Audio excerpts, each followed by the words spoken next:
Howdy folkaroonies, welcome to VoiceyHere. This is your host, Captain Zach, and today's subreddit is r/EntitledParents with a little bonus story from r/Today I Fudged Up. Was that little screw up I just did intentional for the video? Because we're doing a video featuring a story about a big F up? Or was it not? Don't forget to like, subscribe, and hit that bell to never miss an episode.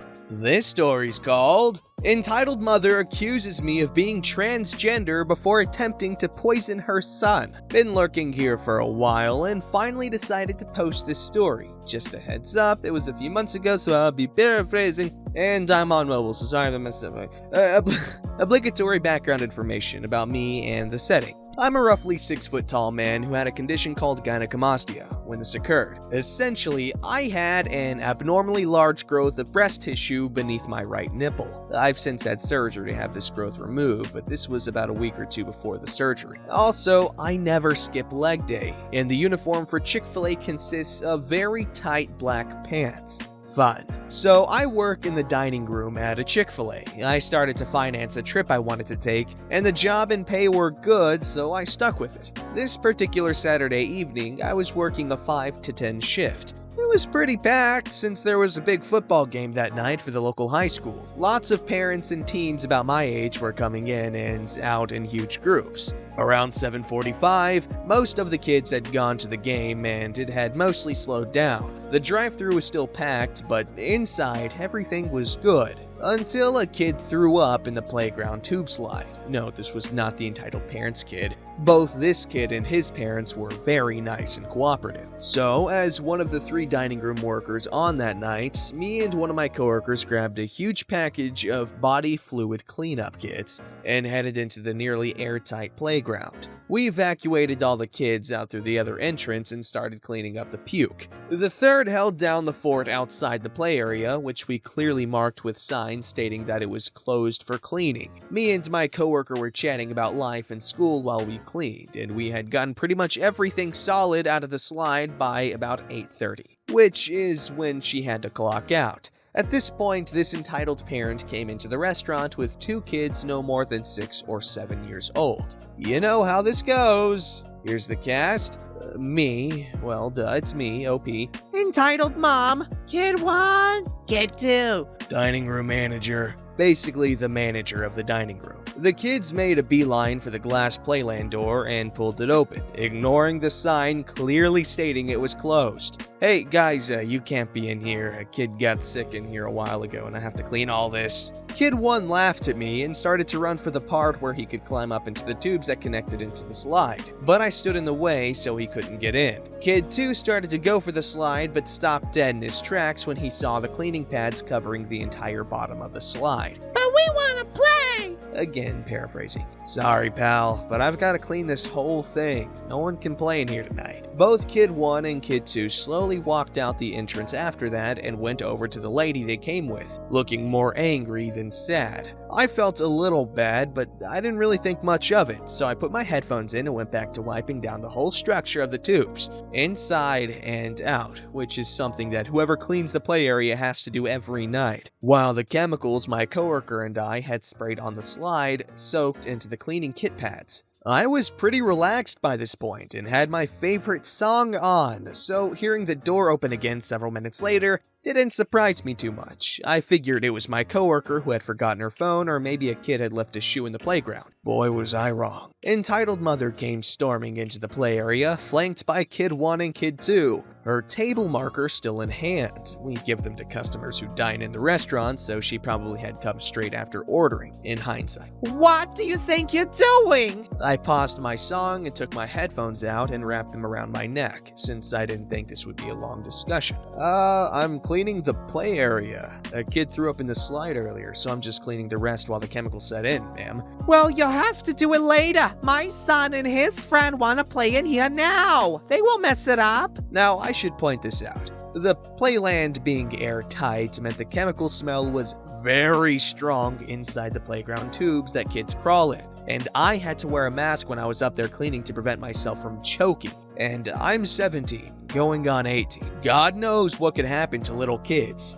"It's not gonna happen. Playland is closed, ma'am." At this point, I stood up from the toy steering wheel that I had been wiping down and faced entitled mother. She took one look at me and repulsed. I'm not gonna be told what to do by you. You can't even accept your own gender. I was a little caught off guard by this because even though I'm not transgender, I am bisexual and I'm very secretive about it. It took me a second to realize she was looking at my chest and my hips and determining that I was trans. "Miss, I'm not." You're not what? "I have a skin condition. I'm having surgery for it." Entitled mother looked appalled by this. And you're gonna mutilate yourself. I snapped a little at this. I had been cleaning up a kid's puke for half an hour, and I had surgery in a week, so I think it was a little justified. "Ma'am, leave Playland now." I don't think this would have worked if I wasn't 2 inches taller than her and about 20 pounds heavier. She screeched at me that she'd be speaking to my manager and stormed out of the playground, practically dragging a terrified Kid 1 and Kid 2 behind her. Fortunately, the playground being airtight also holds in a lot of sound. Even though there's a glass window between the playground and the dining room, most of the guests were sitting on the other side of the restaurant. About 5 minutes of cleaning and another use of cleaning spray later, Dangerous Radish, or dining room manager, came in and asked me what happened. I told her that someone came in and I told them to leave, but I didn't do anything besides raise my voice. She smiled and briefly told me about how the woman claimed I hurled slurs at her and her children, but she knew me better than that. I thanked her for having my back and went back to work wiping the glass windows down. I wish I could say that was the end of it, but it isn't. Entitled mother, Kid 1 and Kid 2 took a table that gave them a perfect view of the playground through the glass window, despite one of my coworkers in front of house, cash register peeps, asking them to sit on the other side so they could clean the floors near the playground. Eventually, I had cleaned the slide, so I picked up the garbage bags from the body fluid cleanup kits. Those things really have everything you need. 10 out of 10 would clean again. And put all the body fluid kit rags and sanitizer wipes in one, then toss that bag into a bigger bag along with one pair of gloves and tied off that big bag with a new pair. I then took the bag to the dumpster myself, mostly to get a breath of fresh air due to how strong the chemicals had gotten inside the play area tubes. I got back about 5 minutes later to find entitled mother eating a chicken sandwich at her table, while Kid 1 and Kid 2 were running inside the play area. I ran inside to find Kid 2 coughing inside the tubes while Kid 1 was on the floor yelling something in the slide. I thought Kid 2 was in trouble, so I took my shoes off, grabbed a mask, and climbed into the tubes myself. It took only a second to find Kid 2, since the tubes didn't extend very much, and when I did, I put the mask on him and told him to come with me back down the way he came up, since the slide might still have been dirty. He came quite eagerly. He was a pretty good kid all in all. I rushed Kid 1 and Kid 2 out of the playground, put my shoes back on, and followed them quickly. Entitled mother let me have it at that point. Heavily paraphrased, she said, "How can you interrupt them? They're just kids having fun, you devil!" Me, completely out of fornication under consent of the kings to give, "My pleasure, ma'am." I then went to the back, got a lemonade, and asked manager if she could lock the playland to make sure no one else went in for the night. Usually we don't do that, but she made an exception this time, much to entitled mother's horror. In the end, neither Kid 1 or Kid 2 inhaled too many chemical fumes, and they left pretty happy from what I could tell. Entitled mother got her #1 deluxe with extra pickles, no cheese, and superfood side. I got a donut because the store owner is a god amongst men and brought in donuts from a local bakery as a reward for us doing so well that night. At the end of the year, this incident was in November, but still this was a bonus, the store did so well financially that we hit symbol of success, which means our sales went up 18% in the last year. I've got a few more entitled parent stories. Chick-fil-A's religious attachments tend to draw quite a few Karens, so if you'd like to hear them, let me know. This one just struck me as odd since I'd never seen someone so entitled to a playground before, even when everyone else respected it was closed. And they posted another story, which I'll read soon. You know what I would have done? I would have told her, hey, if you want your kids to be in there, why don't you just go sit in there for about 15 minutes? And if you can, we'll open it. If not, then, well, you'll see why we can't. Because you'll be choking and dying as you should. I'm kidding. That's a bit harsh, but so are those chemical fumes, especially for little kids, the dummy.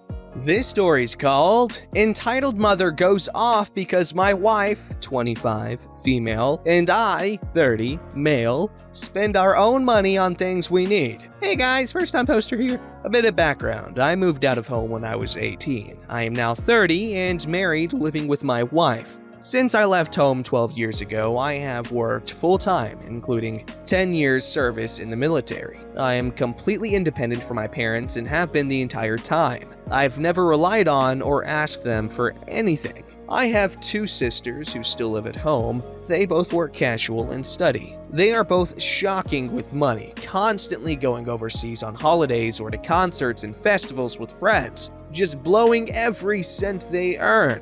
Their choice though, good on them. Me, I've been on one overseas holiday for my honeymoon, but that's it. I save money every week and always have. I have fun too, I just make sure that if I can help it, I don't go backwards. Yet for some reason, Entitled Mother is always on my back about money. Not my sisters, just me. Whenever I spend anything, it's a big deal. She also has this big thing about my wife not earning enough. She works full-time and makes a decent salary, just not quite what mine is. It doesn't matter. We're a team and my wife is amazing. She does a lot for us in so many other aspects of our life. Sounds like an excuse. I'm kidding. Entitled Mother is always saying that my wife is just playing me for my money and one of these days she will even take half, which she apparently hasn't earned. Well, that's all BS. My wife and I have a great marriage. She's an amazing woman, and even if she did become unhappy and want to leave, she would absolutely deserve half, as income is only a small part of what someone brings to a marriage, and my wife is an absolute star. Honestly, I think it just makes Entitled Mother mad that we don't need her. So anyway, the story. Recently, there was a large hailstorm in my city. There was widespread damage. Thousands of vehicles were destroyed, including my wife's car. Luckily, the car was insured, and after a couple of weeks, we received a decent payout. Although my wife loved her car, we did see this as a bit of a blessing in disguise, as we had an old personal loan outstanding as well as a credit card with a little owing also. The plan was to completely pay off both of these, close the accounts, and with what was left, buy my wife a car. Then, if there was still some left, we could put some extra cash against our home loan. Yes, I know it sounds like we are drowning in debt. I assure you we are not. Our situation is very manageable. We make all payments on time and still manage to put something away every week for ourselves. So anyway, this was all a few weeks back, and since then we have done all of the above as planned. We are extremely happy as we have wiped a lot of debt. Everything except the home loan, and my wife loves her new car despite it being a bit of a downgrade. Since all of this occurred, I had not heard from Entitled Mother. My parents are retired and traveling the country in a caravan, so I'm not bothered by this. Yesterday, I decided to call and check in. Things are normal at first, conversation is pleasant, but I can tell Entitled Mother has something on her mind, so I ask if something's wrong. The floodgates are opened. She's been holding this in for weeks. I paraphrase, but here's how it went down. I'll tell you what's wrong. Your wife's spending $35,000 Australian dollars on a car when you have a home loan to think about. Your wife is manipulative and selfish, and you are a gutless pushover. She will send you broke, and your father and I won't be there to pick up the pieces. Whoa, what the hell? Okay, first of all, why on earth do you think we spent that on a car? Where would you have even plucked that number from? Reminder, I haven't spoken to Entitled Mother in weeks. As far as I knew, she had no idea we had bought the car yet. Your sister showed me your wife's Snapchat story. There was a photo of the car with the price in the window, so don't freaking lie to me. Well, that photo was taken before we even spoke with a dealer. The price in the window was $32,000, not $35,000. And that was the original price. There was a sale on dropping at $6,000, and I was able to talk them down further $3,000. On top of all that, my mother-in-law gave my wife some of her nan's inheritance to go towards it. Entitled Mother, casually moving past the part where she was wrong and cruel for no reason. Well, then tell me what you paid for it. You know what? No, I don't owe you an explanation, and after the way you just attacked me, you won't get one. If you wanted to know, maybe you should have called and asked how we were going with the car situation at some point over the last few weeks. but I haven't heard from you, and our finances are none of your business anyway. Entitled mother hangs up. I haven't heard a thing from her in days now and don't expect to for a while. Spoke to my dad and his advice is, don't poke the bear. Makes me laugh. Apparently, my wife is manipulative and I am a pushover. Yeah, sure. Might be time to go no contact for a bit. Oh, I hate people that do that. I mean, obviously, as parents, you want to make sure your kids are being responsible, but at some point, you gotta step off. They're an adult, and they're responsible for their own finances. If they want to blow it all on something stupid, the only reason they're gonna learn to not do that is to learn to not do that by doing that and realizing how stupid it is to blow your money on stuff you don't need. I went through that phase. And then I had a bunch of revelations, like basically your satisfaction with the stuff you buy sort of dilutes with the more stuff you have, to the point where you're not really feeling any joy towards, I sound like Coco Chanel. You're not feeling any joy towards your individual possessions. So at some point you gotta really cut back on what you buy and try to get rid of the old stuff so that what you do have you appreciate all the more. I don't know.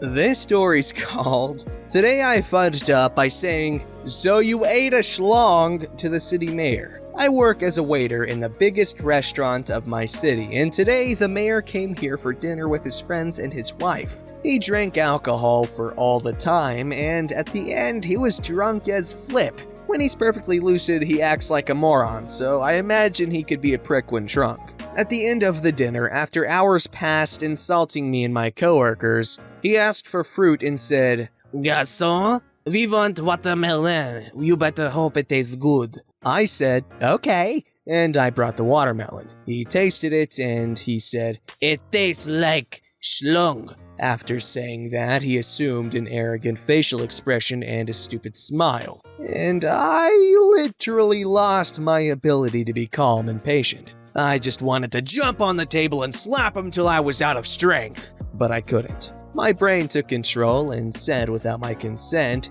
So, you ate a schlong? The sad thing is that nobody laughed and I lost my job, but I was underpaid anyway. He lost his mind and he literally shouted, I'm gonna talk to your boss and after that you won't be able to pay for a piece of bread. I may be unemployed, but I'm happy. You know what? I wouldn't have been able to resist either, okay? I don't care if you believe me or not, but that is legitimately my personality. I will make a joke if there is an opportunity to, because how could you not? But obviously I'd try to make it seem a bit more funny, maybe, I don't know. If I